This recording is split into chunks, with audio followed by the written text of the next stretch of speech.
So I use a lot of classroom discussion as my primary means of conveying and disseminating information. Rather than long lectures, I like to facilitate discussion as much as possible through group activities or discussion prompts or multimedia clips, things like that. Is my first passion, quite honestly. I went to get my master's degree with the intention of I wanted to teach at a community college. I wanted to teach students who were non-traditional in a lot of ways. But then as I went on, I also discovered a passion for research, which is why I went on to eventually get a PhD. So all of that to say, teaching has always been something that has been a priority of mine, even at an R1 institution, which is sometimes hard to balance. But what I like to get out of every class is student engagement. Honestly, that's what I miss right now, especially having Zoom classes. I miss that one-on-one engagement, just the small talk before and after class and things like that. So I also love those sort of light bulb moments where I can just see that it sort of clicks for a student and they're like, I get it now. I understand. It's not just words that you're saying to me. I get how it applies to my life. That's the most important thing for me, is application. My goal, and I always tell this to students, I'm not here to teach you a specific skill, right? I'm here to teach you how to think. So I think critical thinking is number one priority for me, to think critically about the world around you, especially in 2020, the time that we're living in now, when you're constantly bombarded with a ton of messages from all sides. I think it's important that we're able to sort through those messages and think critically about what the rhetorical intent of those messages are. Students that I've seen most successful make time to speak with me outside of class. I know that students have busy schedules, and I'm not saying that you need to devote hours and hours outside of class, but it's really those times where students make an effort to come to office hours to talk through a paper that they're working on, or talk to me about a midterm exam, something like that. It's those students that I've seen succeed because I'm able to mentor and give that one-on-one attention more so than I am in a class of 25 students. So I think that that's the biggest way students can succeed, is take an active role in your own learning. So in the past, I've reached out to those students personally, usually face-to-face as opposed to over email, because I think that's a little more personable. And I always approach that with as much grace as I possibly can to the student. I don't do it as a means of embarrassing them or shaming them, but just to let them know that someone is actively interested in their well-being, I think is one of the most important things that a teacher can do, is say, hey, I am invested in you as a person, as a student, and I want you to succeed. Just that little bit of encouragement, I think, can go a long way.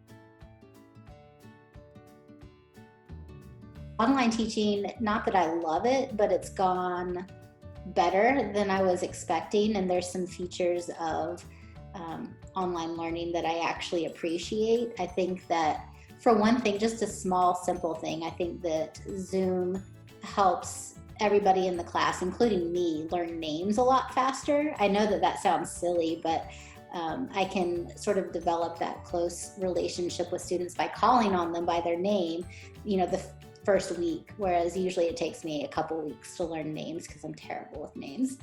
But so that just is a small thing that I've noticed has been helpful. And I think the chat feature, like the live chat during classes, has also been really helpful. If you're doing live classes, if you're doing recorded lectures asynchronously, then that doesn't necessarily work as well. But I think the chat feature has been really good. It maybe encourages students that wouldn't feel as comfortable speaking up in class a chance to sort of collect their thoughts and type them out in a coherent way, so that they're more comfortable sharing that information, as opposed to just raising their hand and like, hey, I have a comment, because not every student is like that. Personal interaction, sort of what we were talking about before, that that time before and after class, where you can just get to know students on a more personal level, get to know what's going on in their lives outside of the classroom. I really miss that face-to-face interaction with students, just the small talk, the chit-chat. Quarantine hobbies. I'd like to say that I started baking sourdough bread or something like that, because you see all of these Instagram influencers that are like, oh, I learned how to bake bread, and I also learned French while I'm at home. I haven't done any of that. Honestly, I'm going to be real honest. I've watched a lot of Netflix. I think just being able to walk across the quad and wave to students and other colleagues and friends, going to have coffee dates with people, in Cooper or something like that. I think that's what I'm most looking forward to. I research in the area of health and organizational communication. Specifically, I research the way that people talk about food and fitness. So I've done work with group fitness groups like Soul Cycle and Orange Theory, and the way that people talk about their bodies in that space.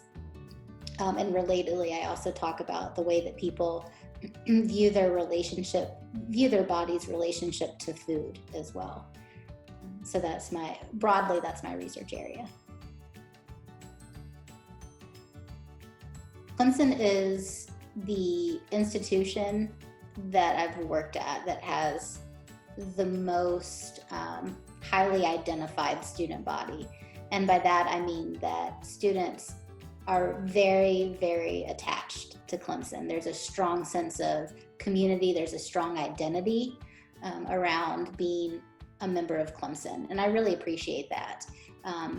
Not that other institutions that I've been at have not had that, but it's just so much more obvious at Clemson. Clemson is the school to be at, as opposed to another school in the state to be at. And I think that just creates a really strong sense of community, and also encourages more, of an effort on students' parts to want to succeed, to want to make their university proud, which I appreciate. I think all of the opportunities to get outdoors. There's lots of hiking opportunities. I love the lake. My husband and I have kayaks. So I really like that. The first football game that I went to, it was in 2017, and it was the Clemson game against Georgia Tech, and it was just pouring down rain, like a monsoon. And I remember being in the stands and seeing the defensive line just enjoying the weather and just dancing as they went up to the line of scrimmage. I thought that was pretty cool. That's one of my favorite Clemson memories. I haven't been to many games. I've only been to, a handful since I've been at Clemson. Learn how to market your degree.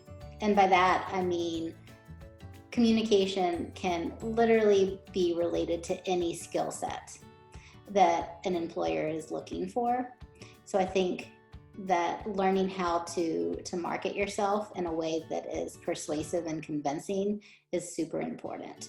And I find that so many students don't know how to do that in a persuasive and convincing way. So I think that's super important. And if that means, having conversations with faculty members that you know and trust, And I know that any one of us on the faculty would be happy to have those conversations with students about, what skills they're learning in the classroom and how they can translate outside of the classroom, whether that be, working in the private sector, going on to a graduate degree, whatever that might be.